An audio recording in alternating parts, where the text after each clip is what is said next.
മിശിഹായിൽ സ്നേഹം നിറഞ്ഞ പ്രിയ സഹോദരങ്ങളെ, അഡിക്റ്റഡ് പേഷ്യൻസിൻ്റെ കൗൺസിലിംഗ് സെഷനിൽ പല യുവജനങ്ങളും എന്നോട് പറഞ്ഞിട്ടുണ്ട്, ലഹരി ഉപയോഗിക്കണമെന്ന് കരുതിയല്ല അച്ഛ കൂട്ടുകാരുടെ കൂടെ പോയിരിക്കുന്നത്, അവരുമായുള്ള ആ സൗഹൃദം നഷ്ടപ്പെടാതിരിക്കാൻ വേണ്ടിയാണ്.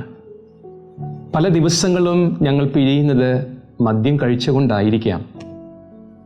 അവർ ഓഫർ ചെയ്യുമ്പോൾ എങ്ങനെയാ വേണ്ടെന്ന് പറയുക? നോ പറഞ്ഞാൽ ആ ഗ്രൂപ്പിൽ ഞാൻ ഒറ്റപ്പെട്ടു പോകുമോ എന്ന ചിന്ത പലപ്പോഴും എന്നെ അലട്ടാറുണ്ട്. അതുകൊണ്ട് ഞാൻ ഒരിക്കലും നോ പറയാറില്ല, ഇതുവരെ പറഞ്ഞിട്ടുമില്ല. ആരംഭത്തിലെ ഞാൻ നോ പറഞ്ഞിരുന്നുവെങ്കിൽ ഇന്നിവിടെ ഈ ട്രീറ്റ്മെൻറ്റിന് എനിക്ക് വരണ്ടായിരുന്നു.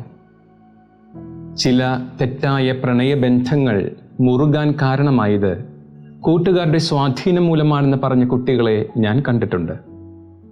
ഇതൊക്കെ ഒരു പിയർ പ്രഷർ മൂലമാണ് സംഭവിക്കുന്നതെന്ന് സമൂഹം വിലയിരുത്തുമ്പോഴും അവരുടെ കൂട്ടുകാരോടുള്ള അമിതമായ വിശ്വാസവും അടുപ്പവുമാണ് അവരെ ഇതിലേക്ക് കൊണ്ടുചെന്നെത്തിക്കുക എന്ന് അവരും തിരിച്ചറിയണം. ഉപദേശം തരാൻ എല്ലാവർക്കും സാധിക്കും, എന്നാൽ അറിവും അനുഭവവും ഉള്ളവർക്കേ നല്ല ഉപദേശകരാകാൻ സാധിക്കൂ. നിങ്ങളുടെ ജീവിത വീഥിയിൽ പല വഴിപോക്കരും കടന്നു വരും. അവരാരും വഴിവിളക്കുകളല്ല എന്ന് നാം തിരിച്ചറിയണം. എന്തുകൊണ്ടാണ് ഞാൻ ഇതൊക്കെ ഇവിടെ പറയുന്നതെന്ന് ഒരുപക്ഷെ നിങ്ങൾ വിചാരിക്കുന്നുണ്ടാകാം. തിരുസഭ ഇന്ന് പെന്തക്കോസ്ത തിരുനാൾ ആഘോഷിക്കുകയാണ്. എൻ്റെ ഈശോ എനിക്ക് ഒരു ബെസ്റ്റ് ഫ്രണ്ടിനെ തന്ന ദിവസം, എൻ്റെ സഹായത്തിനായി ഒരു നല്ല കൂട്ടുകാരനെ, ഒരു സഹായകനെ ഈശോ അയച്ച ദിവസമാണിന്ന്. എപ്പോഴും എല്ലാ നേരത്തും എൻ്റെ കൂടെ ആയിരിക്കുവാൻ ഒരു കൂടപ്പിറപ്പിനെ തന്ന ദിവസം. പ്രിയമുള്ളവരെ, അവനാണ് നിങ്ങൾ യഥാർത്ഥ കൂട്ടുകാരൻ.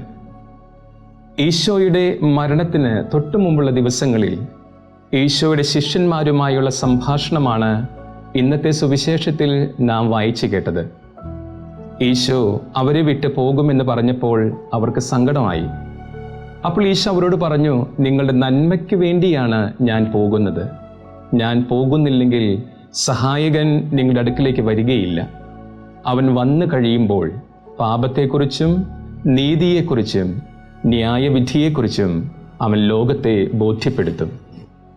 അങ്ങനെയെങ്കിൽ പ്രിയമുള്ളവരെ, ഒരു കാര്യം ഉറപ്പാണ്, എല്ലാത്തരം പാപങ്ങളിൽ മുഴുകി ജീവിക്കാൻ എന്നെ തോന്നിപ്പിക്കുന്നത്, കള്ളം പറയാൻ എന്നെ പ്രേരിപ്പിക്കുന്നത്, അനീതി കണ്ടാലും അനീതിക്കെതിരെ ഒരു വാക്കുപോലും പറയാതെ നിശബ്ദമായി ഞാൻ നിലകൊള്ളുന്നത്, അർഹതപ്പെട്ടവൻ്റെ നീതി നിഷേധിക്കുന്നത്, ഇതെല്ലാം ദൈവാത്മാവ് ഇല്ലാത്തവൻ്റെ പ്രവൃത്തിയാണ്. അതായത് സുവിശേഷത്തിൽ ഈശോ പറഞ്ഞു വച്ച നുണയനും നുണയുടെ പിതാവുമായ പിശാചിൻ്റെ പ്രവൃത്തിയാണ് ഇവയെല്ലാം. നമുക്ക് ദൈവത്തിൻ്റെ മക്കളായി വളരണമോ അതോ പിശാചിൻ്റെ വഴിയെ സഞ്ചരിക്കണമോ? നമ്മളാണ് തീരുമാനിക്കേണ്ടത്. ദൈവമക്കളായി വളരണമെങ്കിൽ ഈശോ വാഗ്ദാനം ചെയ്ത സഹായകനായ പരിശുദ്ധാത്മാവിനെ കൂട്ടുപിടിച്ച് നാം യാത്ര ചെയ്യണം. അങ്ങനെ ആത്മാവിൽ ജ്വലിച്ച് അഭിഷേകമുള്ളവരായി നമുക്ക് മാറാം. ശരീരത്തിൻ്റെ ദുരാശകളോട്, ലോകത്തിൻ്റെ അരൂപിയോട് നമുക്ക് നോ പറയാം. ആത്മാവിൽ ജീവിക്കുന്നവർക്ക് പരിശുദ്ധാത്മാവ് കുറേ വരദാനങ്ങൾ നൽകുന്നുമുണ്ട്. അവയിൽ പ്രധാനപ്പെട്ടവയാണ് ഭാഷാവരം, രോഗശാന്തിവരം, പ്രവചനവരം, വ്യാഖ്യാനവരം, വിവേചനവരം, പ്രബോധനവരം, ശുശ്രൂഷവരം, നേതൃത്വവരം തുടങ്ങിയവ. ഈ പെന്തക്കോസ്താ ദിനത്തിൽ പരിശുദ്ധാത്മാവിനാൽ നിറഞ്ഞ് ആത്മാവ് നൽകുന്ന ദാനങ്ങൾ സ്വീകരിക്കാൻ നമുക്കെല്ലാവർക്കും ഒരുങ്ങാം. അതിനുവേണ്ടി ദൈവം നമ്മെ സജ്ജമാക്കട്ടെ. ദൈവം നമ്മെ അനുഗ്രഹിക്കട്ടെ. ആമേൻ.